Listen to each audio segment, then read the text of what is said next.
기아, 정말 미안해. 이번 생에 못 갚으면 다음 생에라도 꼭 갚을게. 미연아 힘들었지? 월급날이 두려운 사람이 있다. 보통 사람들은 월급날을 기다린다. 통장에 숫자가 찍히는 그 순간을 손꼽아 기다린다. 하지만 그녀에게 월급날은 공포였다.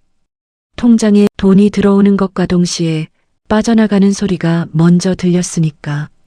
급여 압류. 그 단어 하나가 평범했던 한 가정을 10년 동안 갈아먹었다. 그녀의 이름은 박순희. 당시 42살. 두 아이의 엄마였고 남편과 함께 작은 행복을 조각하며 살아가던 평범한 여자였다. 단 한 가지 실수를 하기 전까지는. 오늘은 그 실수가 어떻게 그녀의 삶을 무너뜨렸는지, 그리고 10년이 지난 어느 날 그 모든 것이 어떻게 다시 이어지는지에 대한 이야기이다. 영상을 끝까지 보시는 분들께 말씀드리고 싶어요. 이 이야기는 단순한 사연이 아니라 당신이 살면서 한 번쯤 마주칠 수 있는 그 경계선에 대한 이야기입니다. 지금 이 순간 누군가에게 도장을 찍어달라는 부탁을 받은 사람이라면 특히 끝까지 봐주시기 바랍니다. 경기도 외곽의 작은 빌라. 순이의 집은 넓지 않았다. 방 2개에 주방과 거실이 하나로 이어진 그 흔하디흔한 구조의 집이었다. 하지만 그 안에는 온기가 있었다. 남편 성우가 저녁마다 퇴근하며 사오는 편의점 김밥 한 줄에도, 아이들이 밥 먹다 흘린 국물 자국을 닦으면서도 그녀는 행복했다. 순이는 초등학교 행정실에서 일했다. 계약직이었지만 10년을 그 자리에서 일하며 정규직 전환을 꿈꾸고 있었다. 남편 성우는 건설 현장 감독으로 몸을 쓰는 일이었지만 꾸준히 돈을 벌어왔다. 중학교 1학년 딸 민지, 초등학교 4학년 아들 준호. 이 네 식구의 삶은 딱 맞게 돌아가고 있었다. 빠듯했지만 모자라지 않았다. 적금 통장에 매달 30만 원씩 넣으면서 내 집 마련의 꿈을 꿨고, 방학이면 가까운 바다로 1박 2일 여행을 떠나는 것이 이 가족의 가장 큰 사치였다. 성우는 올해 안으로 전세를 빼서 작은 아파트 청약을 넣어보자고 했고, 순이는 그 말을 들으며 잠들기 전 혼자 부동산 앱을 뒤적이곤 했다. 평범했다. 정말로 아무 문제도 없이 평범했다. 그런 그녀에게 친구 미연이 전화를 걸어온 건 어느 겨울 저녁이었다. 순이야, 나 좀 도와줄 수 있어? 미연은 순이의 20년 지기였다. 고등학교 때부터 함께 울고 웃었고 서로의 결혼식에 들러리를 섰으며 아이들 돌잔치에서 케이크를 잘랐던 사이였다. 세상에서 가장 가까운 친구라고 해도 과언이 아니었다. 미연은 남편과 함께 작은 카페를 운영하고 있었다. 코로나 이후로 장사가 안 된다는 말은 들어왔지만 그렇게까지 심각한 줄은 몰랐다. 대출 보증이 필요해. 은행에서 내 명의로만은 한도가 안 된대. 너 직장 다니잖아. 정규직처럼 오래 다녔으니까. 딱 이름만 빌려주면 돼. 내가 꼭 갚을게. 처음 미연이 말한 금액은 3천만 원이었다. 그런데 며칠 후 다시 전화가 왔다. 순이야, 미안한데 은행에서 카페 인테리어 공사비랑 초기 운영 자금까지 합쳐야 한다고 해. 금액이 좀 더 커졌어. 1억 2천만 원. 순이의 손이 떨렸다. 1억 2천만 원. 입 밖으로 소리내어 읽는 것조차 무서운 숫자였다. 그 돈이면 자신들이 5년을 꼬박 모아야 만질 수 있는 금액이었다. 아니, 5년 동안 밥도 안 먹고 모아야 가능한 돈이었다. 순이는 그 자리에서 바로 대답하지 않았다. 밤새 생각했다. 남편에게 말을 꺼냈다가 크게 다퉜다. 성우는 강하게 반대했다. 순이야, 1억이 넘는 돈이야. 보증은 절대로 서면 안 돼. 그게 얼마짜리든 간에. 그날 밤 두 사람은 처음으로 등을 돌리고 잤다. 하지만 순이는 결국 사인을 했다. 미연의 눈물을 기억해서였다. 전화기 너머로 들리던 그 떨리는 목소리를, 20년 우정이 주는 무게를, 설마 진짜 문제가 생기겠어? 라는 생각을, 그리고 어쩌면 자신이 외면했다는 죄책감을 평생 안고 살기 싫어서였는지도 모른다. 보증 금액은 1억 2천만 원이었다. 8개월 후 순이의 통장으로 문자 하나가 왔다. 은행 채권 압류 및 추심 명령 결정 통보. 처음에는 자기 눈을 의심했다. 스팸인 줄 알았다. 그런데 금액란에 적힌 숫자를 보는 순간 다리에 힘이 풀렸다. 1억 2천만 원. 미연의 카페는 이미 문을 닫은 상태였다. 대출은 단 한 번도 상환되지 않았다. 미연의 남편은 잠적했고 미연은 연락이 끊겼다. 그리고 그 모든 채무가 보증인인 순이에게로 넘어왔다. 다음 달 월급날 순이의 월급 중 절반이 사라졌다. 압류가 들어온 것이다. 230만 원 중에서 115만 원이 그냥 빠져나갔다. 법적으로 이의를 제기해봤지만 돌아온 말은 냉담했다. 보증인으로 서명하셨으니 법적 의무가 있습니다. 1억 2천만 원을 월급 압류로 갚으려면 산술적으로 8년이 넘게 걸리는 계산이었다. 게다가 이자는 계속 붙어나갔다. 갚아도 줄어들지 않는 느낌이었다. 그날 저녁 순이는 아이들 몰래 화장실에서 울었다.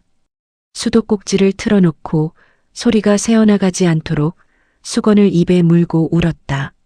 아이들한테는 들키고 싶지 않았다. 처음 1년은 분노의 시간이었다. 미연에게 문자를 보내고 전화를 걸고 카카오톡을 보냈다. 익십도 아니고 아예 차단당했다. 법원에도 가봤다. 변호사 상담도 받았다. 하지만 법은 순이 편이 아니었다. 보증인이 서명한 이상 달라지는 건 없었다. 성호는 말이 없어졌다. 집에 와도 밥을 먹는 둥 마는 둥 했고 잠자리에서도 말이 없었다. 가끔 술 냄새를 풍기며 들어오는 날도 있었다. 순이는 뭐라 하지 않았다. 자기도 힘드니까. 그러던 어느 날 밤 성우가 먼저 입을 열었다. 순이야, 나 화난 거 알지? 알아. 근데 이제 화내봤자 달라지는 게 없잖아. 우리 그냥 같이 잘 버티자, 응? 순이는 그 말에 또 울었다. 그게 위로인지 체념인지 알 수 없었지만 그 말 한마디가 그나마 그녀를 붙들었다. 2년 차부터는 체념의 시간이었다. 분노해봤자 달라지는 건 없었다. 그냥 살아야 했다. 줄어든 월급으로 살아야 했다. 아이들 학원을 하나씩 끊었다. 민지가 다니던 영어 학원과 피아노 학원, 준호가 다니던 태권도와 수학 학원. 아이들은 왜 학원을 그만둬야 하는지 물었다. 순이는 그냥 엄마가 바빠서라고만 했다. 민지는 그날 저녁 자기 방에서 나오지 않았다. 피아노를 배우기 시작한 지 3년 됐던 아이였다. 콩쿠르도 나가보고 싶다고 했던 아이였다. 그날 이후로 민지는 피아노 이야기를 꺼내지 않았다. 순이는 그게 더 마음이 아팠다. 차라리 떼를 쓰고 울었으면 자기도 같이 울었을 텐데. 냉장고 밥 반찬이 달라졌다. 삼겹살이 없어지고 두부조림이 생겼다. 외식이 사라지고 집밥만 남았다. 과자를 사달라는 준호에게 이번 달은 참자라고 했더니 9살 아이가 엄마, 우리 가난해? 라고 물었다. 그 말이 칼처럼 박혔다. 순이는 그날 밤 성우가 잠든 후 부엌에 앉아 가계부를 펼쳤다. 수입 115만 원, 지출 113만 원, 적금은 진작에 해지됐다. 내 집 마련의 꿈은 미뤄졌다. 바다 여행은 그 해부터 가지 못했다. 성우는 가만히 있을 수 없었다. 주말마다 부업을 뛰기 시작했다. 처음에는 지인 소개로 주말 건설 현장 일을 더 뛰었다. 그러다 그것도 여의치 않자 밤에 대리운전을 시작했다. 퇴근하고 집에 와서 밥 한 그릇 먹고 나가는 성호의 뒷모습을 보며 순이는 미연의 이름을 속으로 수백 번 불렀다. 욕도 했고 용서도 해봤다. 아무것도 달라지지 않았다. 어느 날 새벽 4시 대리운전을 마치고 들어온 성우가 소파에 쓰러지듯 앉았다. 점퍼를 벗지도 못한 채 그대로 잠들어 있는 남편을 보며 순이는 이불을 덮어줬다. 그날 새벽 순이는 부엌에 앉아 혼자 밥을 먹었다.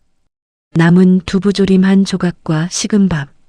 아무 생각도 하지 않으려 했지만 생각은 자꾸만 흘러들어왔다. 내가 왜 그때 사인을 했을까? 1억 2천만 원이라는 숫자 앞에서 왜 망설이지 않았을까? 답은 없었다. 그냥 먹었다. 그냥 버텼다. 민지가 고등학교에 입학했다. 공부를 잘하는 아이였다. 선생님들도 칭찬을 많이 했다. 그런데 학교에서 수학여행 안내문이 왔을 때 민지는 그 종이를 책가방 깊숙이 구겨 넣고 집에 왔다. 순이가 우연히 그 종이를 발견했다. 수학여행비 35만 원. 민지를 불렀다. 이거 왜 구겨놨어? 그냥 가고 싶어? 민지는 대답을 하지 않았다. 순이는 그 침묵 속에서 민지가 하고 싶은 말을 들었다. 가고 싶은데 말 못하겠다는 것. 엄마가 힘들다는 걸 아는데 더 힘들게 하고 싶지 않다는 것. 16살짜리 아이가 그런 생각을 하고 있었다. 순이는 그날 성우 모르게 적금 해지한 돈 일부를 썼다. 민지를 수학여행에 보냈다. 그리고 민지가 떠난 날 아침 혼자 부엌에서 한참을 울었다. 아이가 눈치를 봐야 하는 가정. 그게 순이가 가장 두려워하던 모습이었다. 5년이 지나면서 부부 사이에도 균열이 생겼다. 성우는 점점 말이 없어졌다. 대리운전을 하다 보면 밤늦게 들어오는 날이 많았고 그러다 보니 대화할 시간이 줄었다. 순이도 지쳐 있었다. 서로 힘들다는 걸 아니까 더 힘들다는 말을 못했다. 어느 날 성우가 소주를 마시다 혼잣말처럼 뱉었다. 그때 내가 더 강하게 막았어야 했는데. 순이는 그 말을 듣고 아무 대답도 하지 않았다. 그 말이 위로인지 원망인지 후회인지 알 수가 없었다. 어쩌면 세 가지 다였을지도 모른다. 그날 밤 순이는 잠이 오지 않아 거실에 나와 앉아 있었다. 어두운 거실에서 자고 있는 아이들 방문을 바라보면서 한 가지 생각을 했다. 이 집이 무너지면 안 된다. 내가 무너지면 안 된다. 그 생각이 그녀를 다시 붙들었다. 준호가 중학교 2학년이 됐다. 친구들이 하는 축구 클럽에 들어가고 싶다고 했다. 한 달에 5만 원짜리 클럽이었다. 순이는 잠깐 망설였다가 그래, 들어가라고 했다. 그런데 한 달 뒤 준호가 스스로 그만뒀다.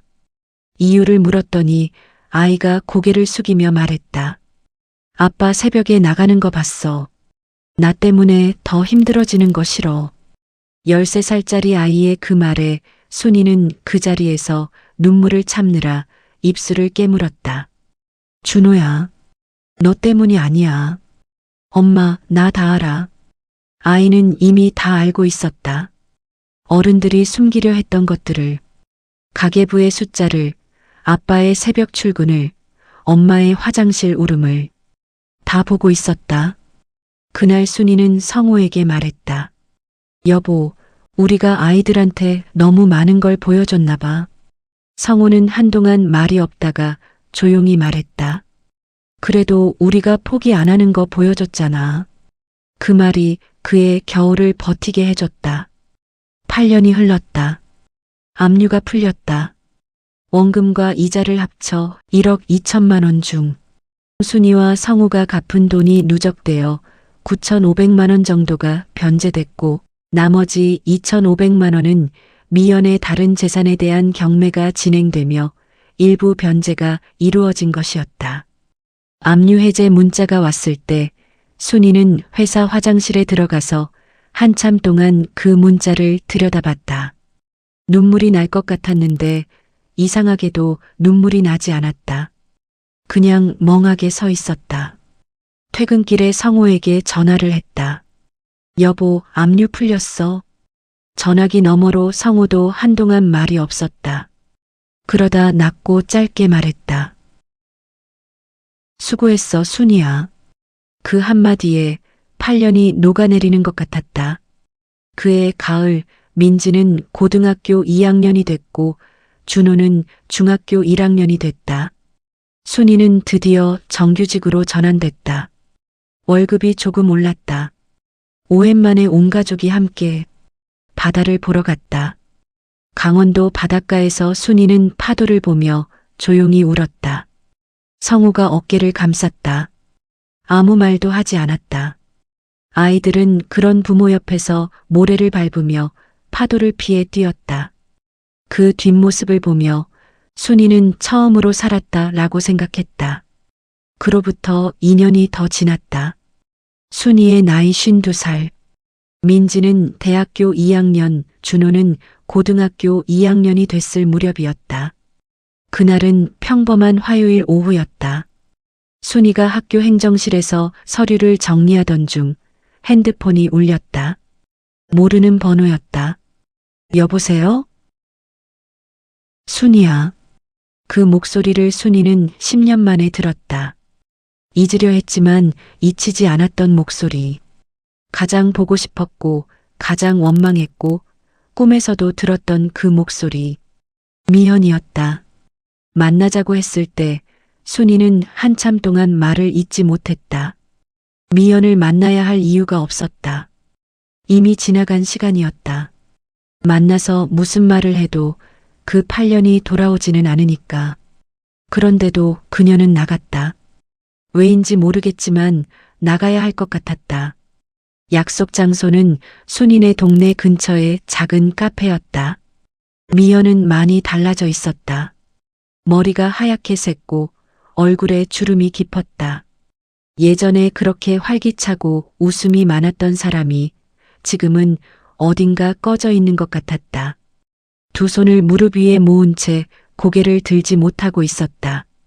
테이블 위에 봉투가 하나 놓였다. 순이야, 이 돈이 지금 내가 가지고 있는 전부야. 2,500만 원이었다. 압류로 갚지 않았던 나머지 금액이었다.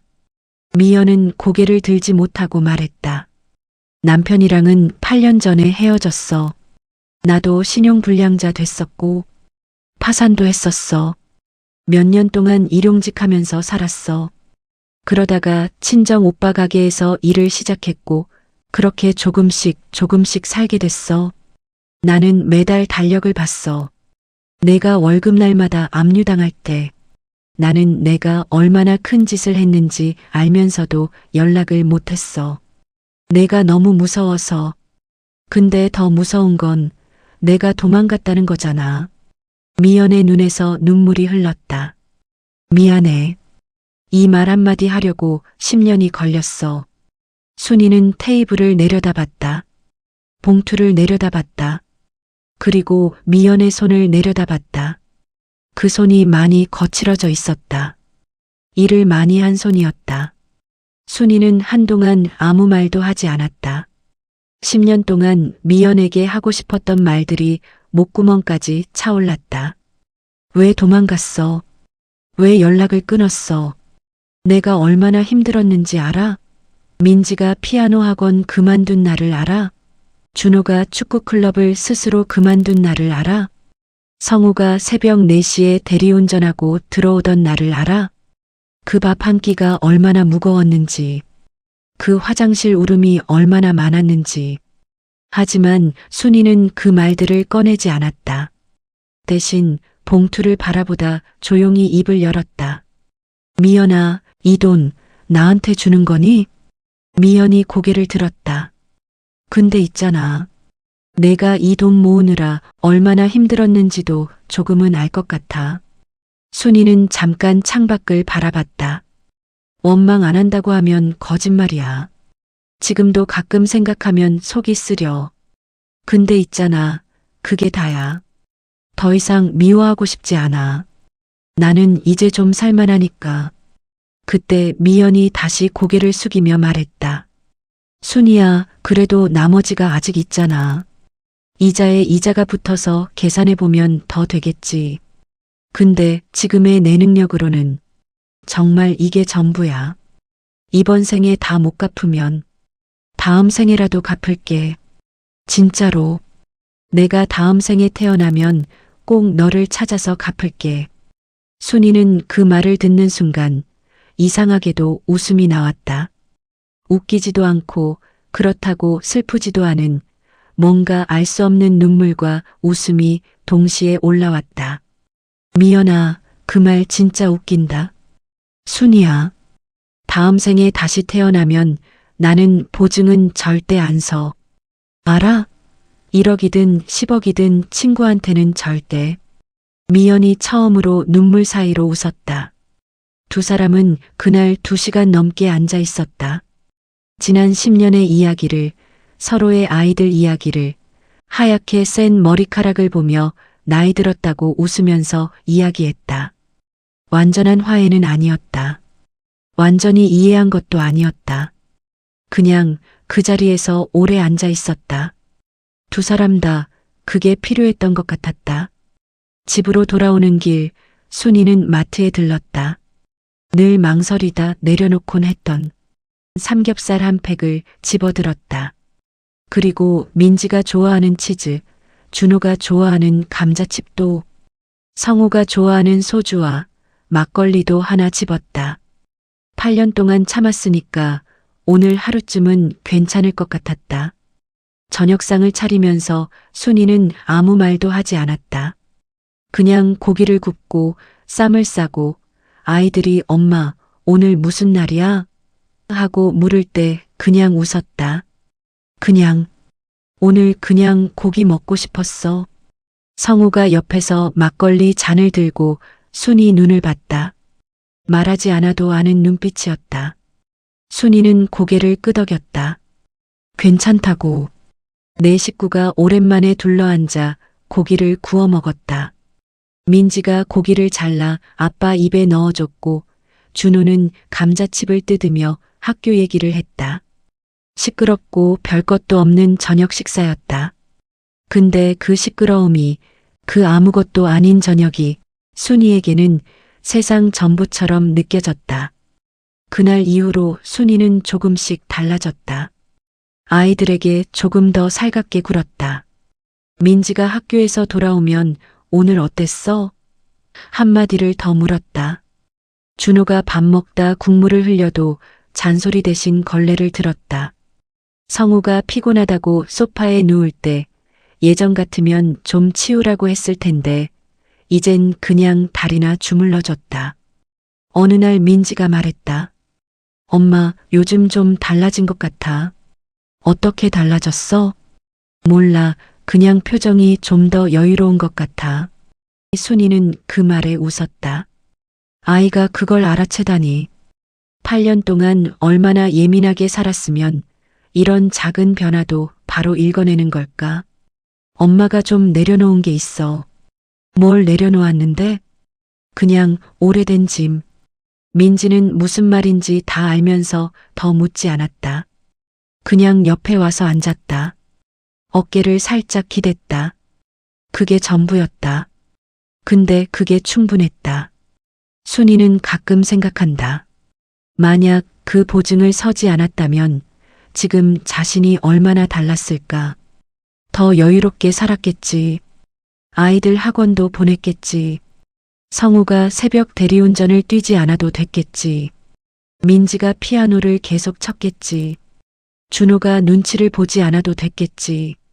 하지만 그 8년을 지내오면서 배운 것이 있다. 돈이 없어도 밥을 먹을 수 있다는 것. 모자라도 무너지지 않는다는 것.